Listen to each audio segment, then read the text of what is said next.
Le principal, c'est de vouloir et de penser toujours à là où on veut arriver. Et si vous pensez, vous vous concentrez tout le temps sur votre avenir, là où vous voulez arriver, là où vous avez votre aspiration, vous allez y arriver après. Parce que chaque fois que vous allez penser à cet endroit-là, chaque fois que vous allez aspirer à cet endroit-là, vous allez commencer à construire l'édifice de vous retrouver dans cet endroit-là. Et après, vous allez vous retrouver là-bas. Mais non, mon ami. Si tu n'as pas voulu, si tu n'as pas construit déjà avec ta pensée, avec ton vouloir, avec tes languissements, jamais tu vas te trouver là-bas. Jamais. C'est pas avec de l'argent qu'on se trouve là-bas. Comme chez Rabbeinu, c'est pas avec de l'argent que tu vas te trouver chez Rabbeinu. C'est pas avec de l'argent que tu vas te trouver à Ouman. Bien qu'il faille de l'argent pour venir à Ouman, mais c'est pas l'argent qui va t'amener à Ouman.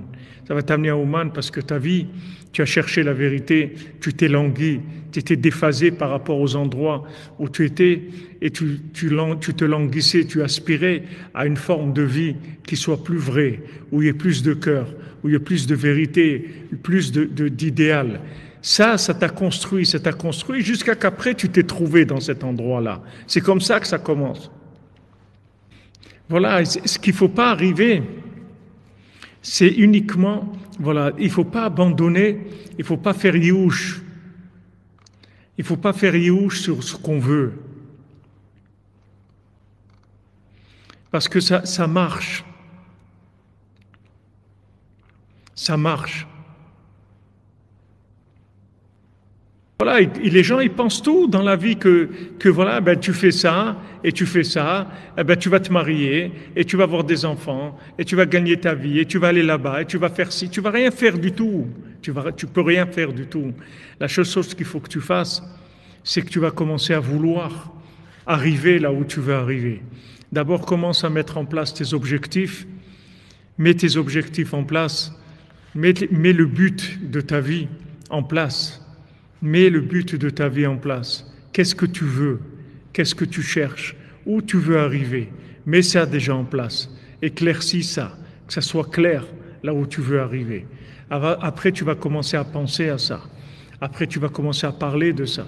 Après, tu vas commencer à prier sur ça. Et après, tu vas faire des démarches pour arriver à ça. Mais la démarche, c'est la finalisation, c'est le couronnement de la chose. Le fils du roi, il n'est pas arrivé à sa place du trône tellement rapidement. D'abord, il a été inversé et il a commencé à se sentir mal. Il a commencé à se languir d'autre chose. Et il avait des crises à des moments. Il avait des crises de colère. Pourquoi je suis à l'envers? Pourquoi je suis comme ça, ambivalent? J'ai deux personnages en moi.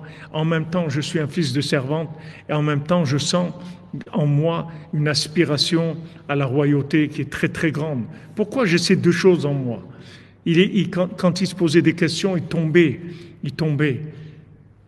À chaque fois qu'il se posait des questions, il tombait. Il ne faut pas se poser de questions. Il faut aspirer au bien. Il faut aspirer au but.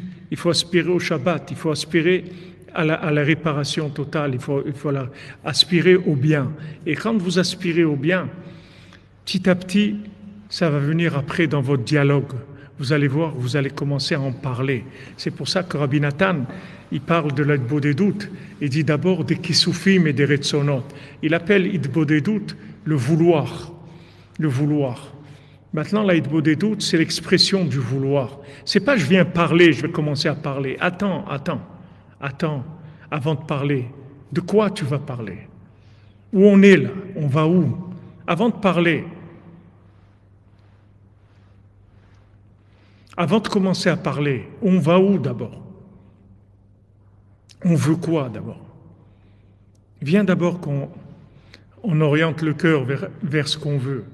On veut se rapprocher d'Hachem, on veut du bien, on veut du shalom, on veut corriger nos midot, on veut corriger nos comportements, on veut se comporter bien. D'abord, tu commences à vouloir. Après, ce vouloir, cette orientation de ta pensée, va venir des paroles. La parole, déjà, c'est déjà elle est créatrice, elle commence à réaliser. à réaliser déjà le projet dans la parole. Tu vas commencer à en parler du projet. Tu vas en parler, en parler, en parler. Il va commencer à prendre forme déjà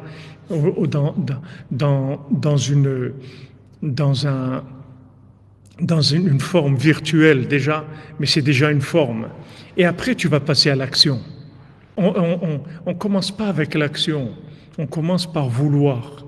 Après, on en parle et après, on fait. Pourquoi Rabbi Nathan, il insiste tellement sur la prière avant d'agir? Parce que d'agir sans prière, c'est un corps sans âme. C'est vrai que la personne, combien de gens ils ont fait des choses dans leur vie, après ils se sont trouvés dans le vide. Ils disent, ah bon, c'est ça? Je savais pas, ça avait l'air d'être autre chose. Les gens, ils pensaient que ils allaient avoir cette chose-là, alors ils imaginaient des choses. Alors ils ont fait ce qu'il faut pour avoir la chose. Et quand ils ont eu la chose, ils étaient déçus. Ils étaient blasés, ça leur a rien rapporté du tout. Pourquoi? Parce qu'ils n'ont pas voulu la chose. Ils ont cru qu'on prend la chose et ça y est, ça marche. Et arrête, tu peux rien prendre dans ce monde. Si tu prends quelque chose, tu vas prendre juste une image de la chose. Il n'y aura rien du tout dedans. Si tu veux qu'il y ait une vie dedans, il faut que tu commences à vouloir la chose. Donc elle lui dit, si tu veux me faire sortir, il faut d'abord que tu commences à te languir, à te languir, à te languir. Après, il a eu cette épreuve, il a vu qu'il ne tenait pas dans l'épreuve, donc il a vu qu'il était loin encore. Il avait besoin de se languir et d'en parler, et de prier, et de se languir, et de prier encore, jusqu'à qu'à la fin, il arrive à là où il arrive, et c'est un petit vent, c'est un petit souffle aussi qui l'amène là-bas. C'est un vent qui va l'amener, parce que du moment où il a commencé à vouloir, alors il a commencé à respirer déjà des énergies qui viennent de cet endroit, de ce but qui s'était fixé. Et petit à petit, ça l'a construit, jusqu'à qu'en fin de compte, il y arrive. En fin de compte,